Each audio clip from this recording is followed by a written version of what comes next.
Aboluganda mbalamusizza Mukama waffe Yesu Kristo. Twebaza Mukama Katonda atukuumye n'atutuusa ssaawa zino nga tukyali balamu.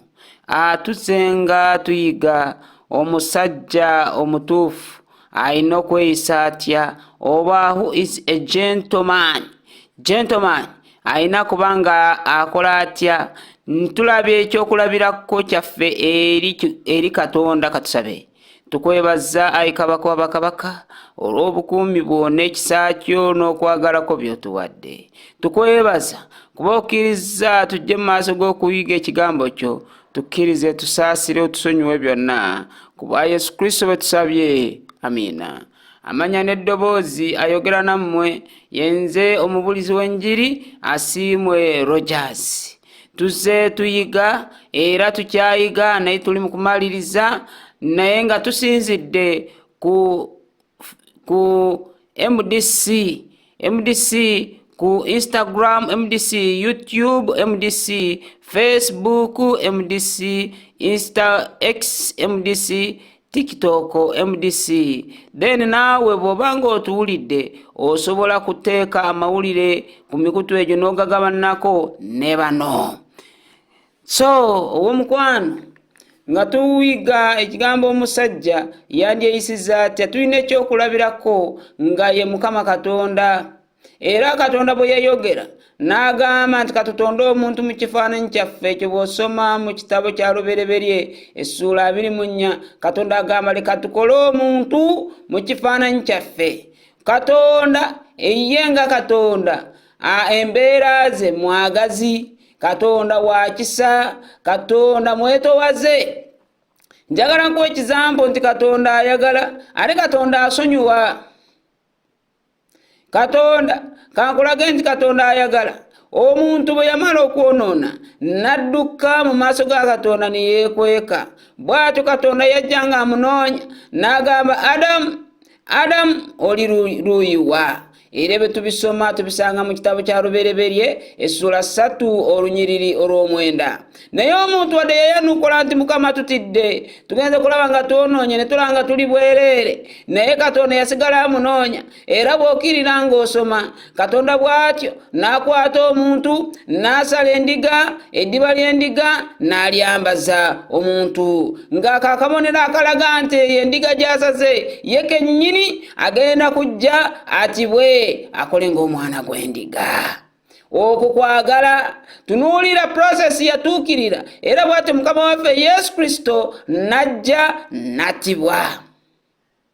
Okwo kwagala. Bw'otunuulira n'osoma mu kitabo kya Kuva essuula 3 etulaga okwagala kwa Katonda.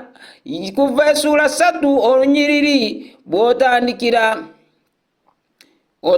ku lunyiriri, kuva essuula 3 olunyiriri olw'okutaano, tulabanga Katonda agamba Musa nti mpulidde okukaaba kw'abaana bange. Katonda yawulira okukaaba okw'abaana ba Isirayiri, nakka okuva mu ggulu n'ajja abanunule. Era yabanunula n'abatwala paka mu nsi gye yali yabasuubiza. Okwo kwagala. Njagala nkutegeeza na kino nti omusajja omutuufu atuukiriza obweyamu aba mwesimbu ku kyayogedde. Katonda bw'ayogera ekigambo aba akitegeeza, era azze nga yeeyama n'asuubiza era n'akitegeeza. Bwe yeeyama okutwala abaana ba Isirayiri okubajja e Misiri, yabatuusa mu nsi ensuubize.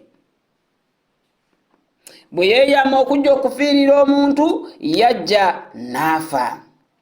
Nga mu Befeso essuula 5 bw'agamba nti omusajja oli mutwe. Omutwe twakiyigako emabega ne tulaba omutwe kye ki. Omutwe bwe gufa ebisigadde byonna biba bifu. Omutwe gwe guliko systems zonna ezifuula omuntu omulamu. Gwe guliko systems zonna ezikola. Omutwe gulina obwongo bulowooza. Omutwe gulina amatu gawulira. Omutwe gulina omumwa, era omumwa gwogera. Omutwe guliko amaaso, era amaaso galaba.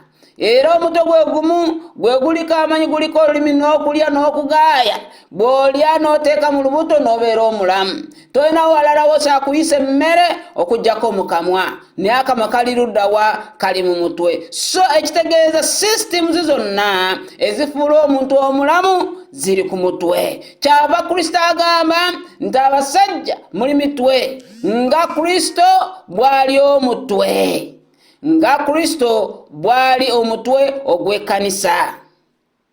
Tutunulira Kristo talina kibi kyonna kye yayonoona mu nsi muno n'abeera ekyokulabirako eri ekkanisa kyava agamba tutunulire ye era bwe tumutunuulira era naffe tubeera abalamu.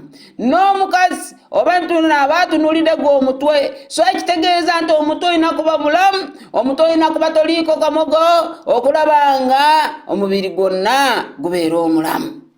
Omukwano nkutegeeza omusajja omutuufu abeera atya omulamu tamiira ebyo n'anywa ne bamusanga agudde ku kkubo n'anywa n'ayogera ebitategeerekeka n'anywa n'akyuka kubanga mwenge buli bw'onywa okyuka mu mbeera zo. Bw'osoma mu kitabo eky'Engero essuula 2 ayogera nti omwenge mukudaazi ekitamiiza musekerezi oba museketerezi naye buli oyo n'awaba mu ebyo talina magezi. Omwenge nja nkutegeeze nti mubi kumanya mubi Nuuwa bava mu lyato yanywa n'atamiira yeekanga akoze ebyensonyi ebitategeerekeka. Omwenge si mulungi era bw'atyo Katonda jjajjanga akuutira abantu be agamba nti bwe bamuweereza weewala okunywa. Lwaki agamba nga okunywa? Kubanga okunywa bw'onywa ova mu sensi zo n'okola ebitategeerekeka. So omusajja omutuufu omusajja gentleman olina kuba tonywa. So omukwano omusajja ali gentleman nabaga nti ayaba n'ekisa. Omusajja wa gentleman nakakkana avawo nakka. Kakati bw'otunuulira omusajja omukyala bw'atumbiira naawe n'otumbiira muba mutuuse okufaanagana naye gwe bw'okakkana wansi ate osobola okuwangula. Tutunuulira ekizampo kya Mukama waffe Yesu Kristo yaleka ekitiibwa nakkira ddala wansi bwe yasobola n'okugjayo wa wansi. Bwe yali atwalibwa okugenda okuttibwa Peetero yavaayo n'atema omusajja okutu omusirikale. Yesu mu bukakkamu mu bwetowaze n'akwata okutu n'akuzzaako eri omusirikale. Kale bw'obeera ggwe ng'oli musirikale ng'olabye omusajja akuzizzaako okutu kiki ky'olowooza? Olabira ddala nga ddala ono si muntu wabula Katonda naye yeetowaza ne bamutwala. Yalina n'obuyinza obuva ku musaalaba yalina obuyinza okukola kyonna ne batamuteekako kubanga ebyali bitonde nga ye yabitonda naye yakkiriza n'atwalibwa n'agenda n'ateekebwa ku musaalaba okulaga nti w'amaanyi era bw'atyo n'azuukira. Kale bw'obeera mukakkamu bw'obeera omugonvu osobola kuwangula byonna. Omusajja omutuufu ayamba abalala. Omusajja omutuufu taleka banne mu bizibu. Tolabe nti Katonda yajjanga ajamba bangi. Yesu Kristo bwe yali mu nsi muno bamuzibe yabazibulanga, abaliko endwadde yabawonyanga, abatalina kyakulya baafunanga ekyokulya. Bwe yaliisa abantu 5000 emigaati n'ebyennyanja tolabanga omusajja omutuufu bwali tebalina okukola. Taleka banne mu buzibu ye nadde eri n'aseka. Oli bw'osekerera ali mu buzibu ekitegeeza gwe toli gentleman oli kintu kirala totegeerekeka. Naye gentleman tasekerera bali mu buzibu. Ab'emikwano obubaka obwo nga bukyali wakati mu matu gaffe nsaba bukola amakulu tubeere basajja abatuufu era nga mmaliriza ntegeeza gwe omusajja gwe bw'oba wategeera dda amazima tekinyuma okusirikirira amazima kinyuma ng'ogenze n'ogabulirako abalala. Wanza kubanga waliwo n'abasajja ab'amaanyi nga naye ng'olina abakozi b'okozesa. Beera mwetowaze gye bali, beera mugonvu gye bali, beera kyakulabirako ojja kusobola okubabuulira enjiri n'abajja kusobola okukyuka badde eri Mukama. mwabakanategeera mazima ng'otegedde amazima gano kyuka tegeera kubanga ekiseera kijja mukama waffe Yesu Kristo agenda kukka era agenda kukka ku bire by'eggulu buli liiso lyonna lijja kumulaba. Kale bw'osoma mu kitabo kya lubereberye abindi bw'osoma mu kitabo kya kubikkulirwa essula 1:7 lulaga nti Yesu Kristo agenda kujja n'abamalayika neegunigaka era atutwale mu bwakabaka obw'omu ggulu. Bw'osoma mu kitabo ky'Abathesalonika ekisooka essula 4:16 agamba nti bw'ati mukama waffe Yesu Kristo bw'alikka ku bire n'abafu abaafiira mu Kristo be balisooka okuzuukira.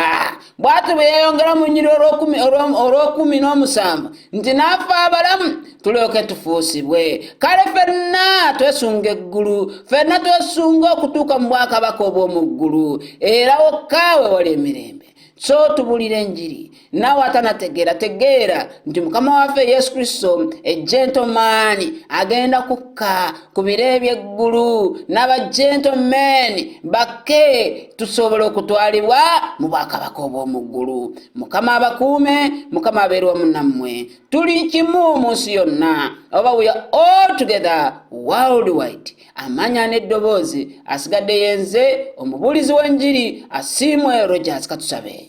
Tukwebaza ayi kabaka w'abakabaka olw'obukuumi bwo n'ekisa kyo n'okwagalako by'otuwadde. Tukwebaza kuba okkiriza ne tuyiga ekigambo kyo, erinnya ly'ekkulu ligulumizibwe litenderezebwe olw'ekitiibwa bwe tusabye ku bwa Yesu Kristo. Amiina. Mukama abeere wamu nammwe. Mbaagaliza Sabbiiti ennungi. Munaku 6 Mukama bwe yakola bwe yatonda, then olunaku olw'omusanvu n'awummula n'alutukuza n'aluwa omukisa.